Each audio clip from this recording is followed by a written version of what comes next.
Today I gonna answer the questions. Today we're gonna differentiate between direct and indirect taxes, and when are you paying without realizing it? So we're gonna find out what is mean first. So, most people don't really think tax as something direct or indirect. They just see them as something they have to pay.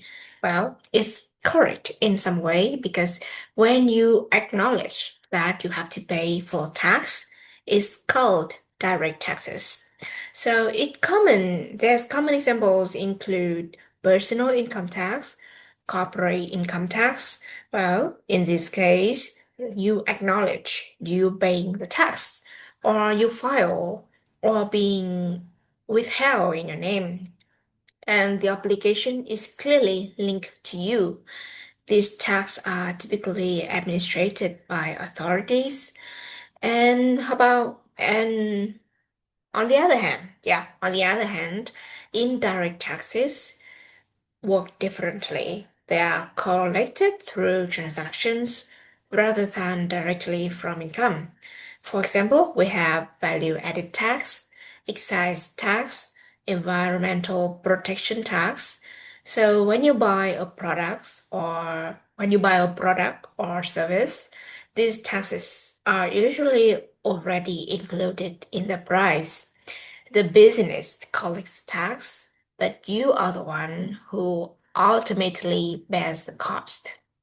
For example, when you go um, for an ice cream, yeah, the price you pay for the seller already have some tax in there.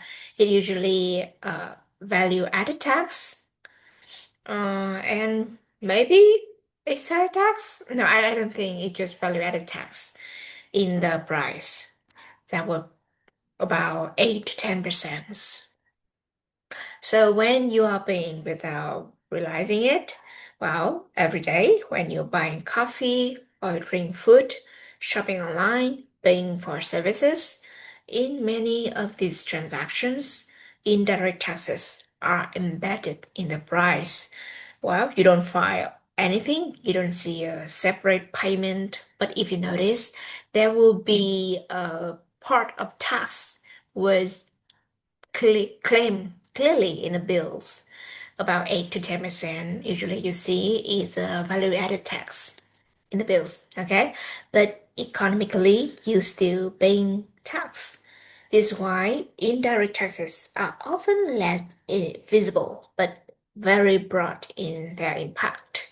So the key difference is if you acknowledge that you pay for the tax, and it's called direct tax. If you pay through the price without noticing, it's indirect taxes. Understand this distinction helps you to see taxation more clearly, not just as an annual obligation, but as a part of everyday economic economic activity. And that's all for today.